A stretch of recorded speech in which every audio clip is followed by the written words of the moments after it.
हमारे निगम के यहाँ पर जो उपस्थित हो रहे हैं प्रत्येक मंगलवार को, ये एक कर्मचारियों की जो बहुत बड़ी समस्या है उसके परिप्रेक्ष्य में ही उपस्थित हो रहे हैं। और हमारा एक ही उद्देश्य है कि कर्मचारियों के हितों की रक्षा करना और निगम को बचाना।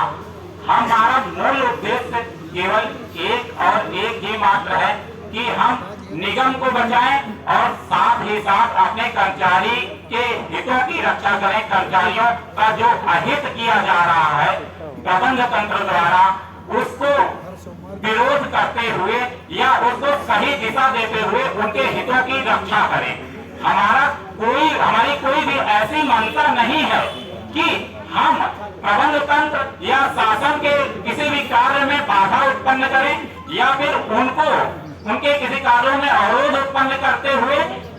गलत कोई कार्य करें या फिर गलत नीतियां या फिर कोई गलत माहौल पैदा करें। हमारा एक ही उद्देश्य है कि जो प्रबंध तंत्र द्वारा शासन को पत्र लिखा गया और हमारे कर्मचारियों को सरप्लस किया गया, जो 2292 कर्मचारियों के ऊपर वो जो अधर की तलवार लटकाई गई है कि वो कर्मचारी विभाग से सरप्लस की स्थिति में पहुंचा दिए गए हैं और उनके प्राप्त होने वाले वेतन जो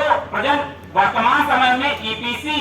प्रक्रिया के थ्रू कार्य कराए जाने की एक पॉलिसी निगम में लागू कराए जाने पर विचार चल रहा है और चल ही नहीं रहा है, उसे आगे बढ़ा दिया गया है और उसे कैबिनेट तक पहुंचा दिया गया है। हमारे आपके विरोध का वो परिणाम था कि कैबिनेट के उस प्रस्ताव पर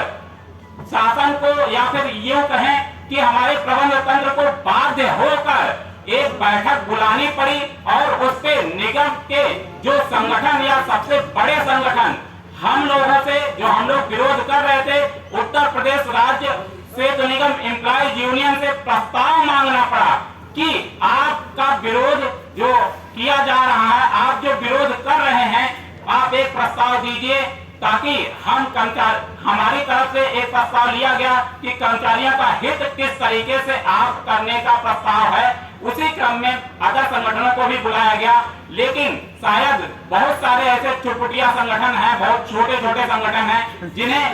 उसका वजूद भी नहीं पता, जिन्हें उसके बारे में जानकारियां भी नहीं पता। बहुत सारे संगठन के लोग ऐसे भी वहां सम्मिलित हुए जिन्हें ईपीसी मोड के बारे में तनिक भी जानकारी नहीं है, वो जानते ही नहीं कि ईपीसी मोड होता क्या है। बहुत सारे ऐसे संगठन के पदाधिकारी वहां पर उपस्थित हुए जो पीएमसी एक प्रोजेक्ट मॉनिटरिंग कमेटी की बात कही जा रही है, बार बार कही जा रही है, जो उस कैबिनेट नोट में था 6ठे पॉइंट पे, लेकिन उसके बारे में लोगों को पता ही नहीं है कि पीएमसी होता क्या है। अब बात वहां पर आती है उस कैबिनेट नोट में जिसके थ्रू आपको जो एक रणनीति बनाकर जिसके कारण आपको सरप्लस किया जा रहा है कि काम को प्राइवेटाइजेशन की तरफ ले जाया जा रहा। बहुत पहले से 2015-16 से ये कहा जाता रहा है कि विभाग या शासन की मंशा जो रही है कि आपको आपके कार्यों को प्राइवेट की तरफ डाइवर्ट किया जाए, क्योंकि हमारे आपके बीच के गद्दार लोग ऐसे हैं जो बार बार ये लिखते हैं कि विभाग कार्य करने में सक्षम नहीं है, वो शासन तक गलत मैसेज पहुंचाते हैं, जिसका परिणाम ये होता है कि शासन को गलत सूचना के कारण एक अलग निर्णय लेना पड़ता है विभाग के बारे में। उनके द्वारा बार बार ये लिखा गया है कि अपने पत्रों में शासन को बहुत सारे ऐसे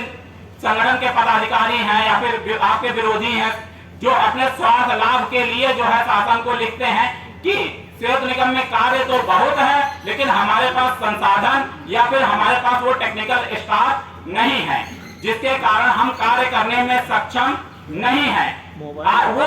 क्षणिक कुछ वर्ड जो आप लिखते हैं उसमें उसका दुष्परिणाम ये होता है कि आपके पास इतनी भरपूर संख्या में कर्मचारी बल होने के बाद भी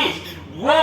शासन इस आपकी बातों को एक दूसरे नजरिए से देखता है या ये उन पत्रों को एक दूसरे नजरिए से इस तरीके से देखता है कि आप कार्य करने में सक्षम नहीं है, आपके कार्यों को ले लिया जाए और उसको अलग मोड से दूसरे तरीके से कराया जाए, जिसका परिणाम ये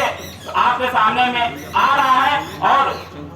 अदर विभागों को अगर देखा जाए, अदर निगमों को देखा जाए, वहां संख्या बहुत कम है।